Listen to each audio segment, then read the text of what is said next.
Hi! Hello! నమస్తే అందరికీ. Welcome to my channel 'Ganna stories world'.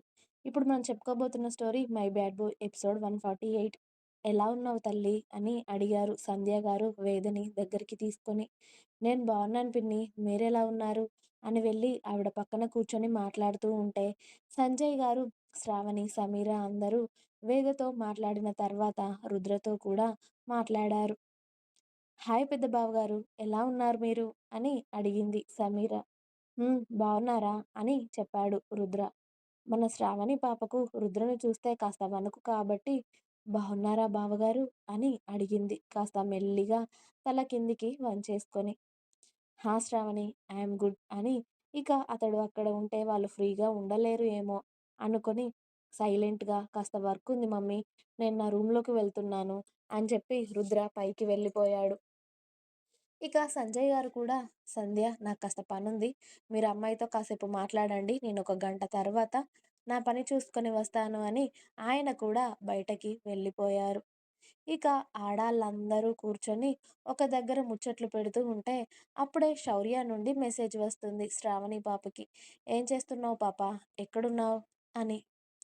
మన మేడం గారికి కాస్త ధైర్యం వచ్చేసి, "నేను మా అత్తారింట్లో ఉన్నాను శౌర్య గారు" అని మెసేజ్ చేసింది. అది మనోడు వెంటనే క్యాచ్ చేసేసి, "కానీ కాబోయే హస్బెండ్ ఇక్కడ ఆఫీస్‌లో ఉన్నాడు కదా! వాడు ఇంట్లో ఉన్నప్పుడు రావాలని తెలియదా నీకు" అని మెసేజ్ చేశాడు. "మీరుంటే నన్ను ఏడిపిస్తారని మీరు లేనప్పుడే వచ్చాను శౌర్య గారు నేను. మీరెక్కడికి వెళ్ళినా, ఎలా వెళ్ళినా తిరిగి తిరిగి మళ్ళీ నా దగ్గరికే రావాలన్న విషయం మర్చిపోతున్నారు కళ్ళజోడు పాప. నా పేరు కళ్ళజోడు కాదు అని మీకెన్ని సార్లు చెప్పాలి?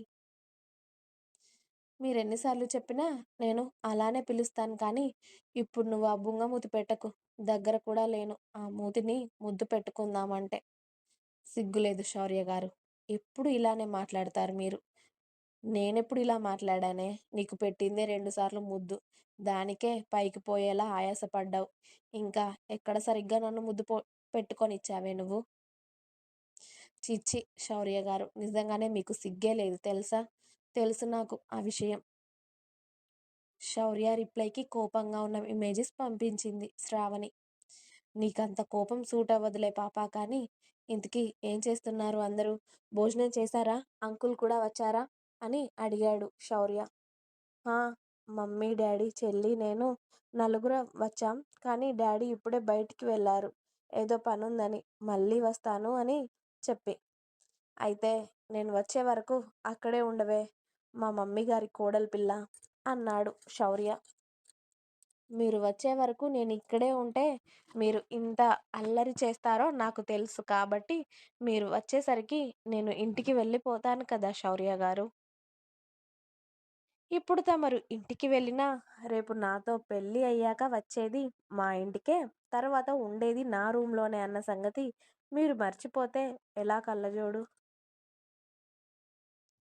అప్పటి విషయాలు అప్పటి వరకు చూసుకుందాంలెండి. నువ్వు అమాయకురాలివి అనుకున్నానే.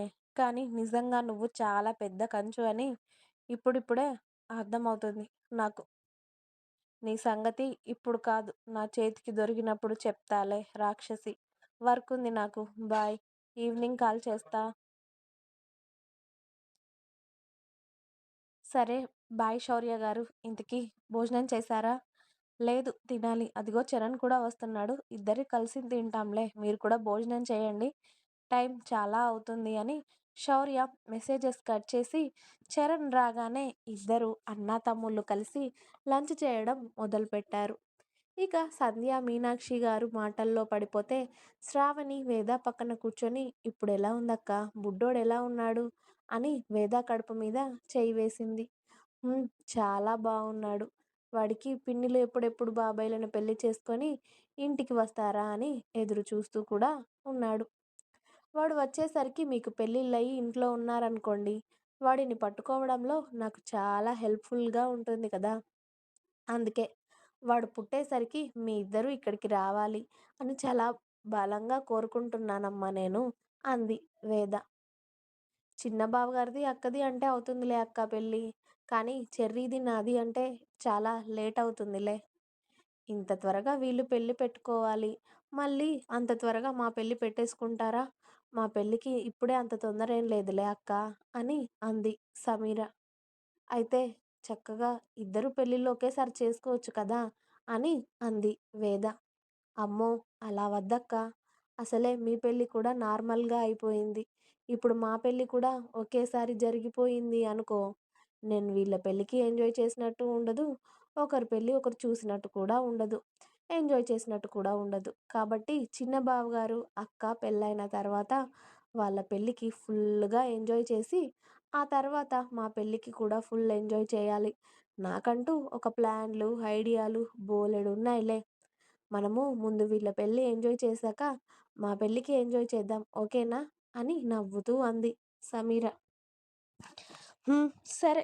మీ ఒకసారి, వాళ్ళ పెళ్ళికి ఒకసారి ఎంజాయ్ చేద్దామంటే, నేనెందుకు వద్దు అంటాను. అలాగే కానిద్దాం లెండి. కానీ ఎవరో ఒకరు మాత్రం నేను డెలివరీ అయ్యేలోపు మన ఇంటికి వచ్చేయండి అని చెల్లెళ్ళతో మాట్లాడుతూ ఉంది వేద పాప.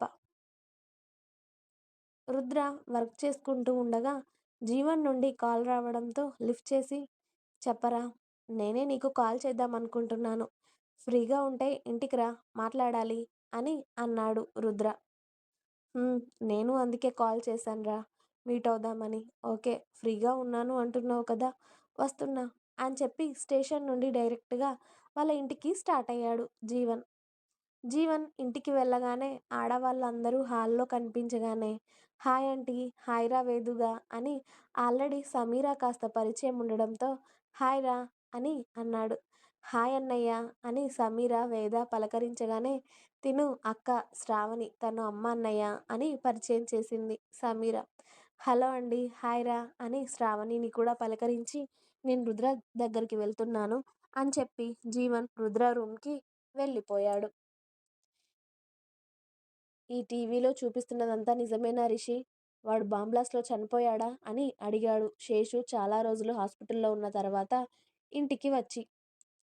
"బాంబ్ బ్లాస్ట్ అయింది నిజమే కానీ వాడు బతికాడు డాడీ. మొన్నే వాడు హైదరాబాద్‌కి వచ్చాడు" అని చెప్పాడు రిషి.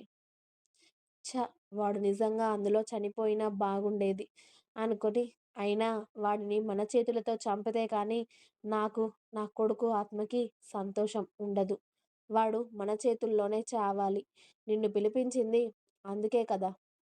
సర్లే, వాడు చావుని ఎన్నిసార్లు మిస్ చేస్తాడో చూద్దాం. ప్రతిసారి అయితే తప్పించుకోలేడు కదా! కానీ వాడి చావు ముందే చాలా చావులు జరగాలి వాడి ఇంట్లో. అప్పుడు కదా వాడు కుమిలి కుమిలి ఏడ్చి చచ్చేది. వాడి చావుని ఎప్పుడు చూపిస్తున్నావు రిషి నాకు? అని అడిగాడు శేషు సోఫాలో కూర్చొని గంభీరంగా కొడుకుని చూస్తూ. దానికొక పర్ఫెక్ట్ టైం కావాలి కదా డాడీ! నేనన్నీ సెట్ చేస్తున్నాను. మీరు కాస్త దీని గురించి ఆలోచించి బీపీ పెంచుకోకండి. ముందు జ్యూస్ తాగండి అని జ్యూస్ గ్లాస్ వాళ్ళ డాడీ చేతిలో పెట్టి, రిషి వాళ్ళ రూమ్‌లోకి వెళ్ళేసరికి, ఎవరిని చంపాలి అని అంకుల్ మాట్లాడుతున్నారు బేబీ అని అడిగింది జెస్సీ. ఇంకా ఉంది. మీకు నా స్టోరీస్ నచ్చినట్టయితే ప్లీజ్ లైక్ చేయండి, షేర్ చేయండి. అలాగే ఛానల్‌ని తప్పకుండా కొత్త వాళ్ళందరూ సబ్స్క్రైబ్ చేయండి. Please subscribe my channel 'Gana stories world'. Thanks for watching my video. By by. Please like, share and subscribe.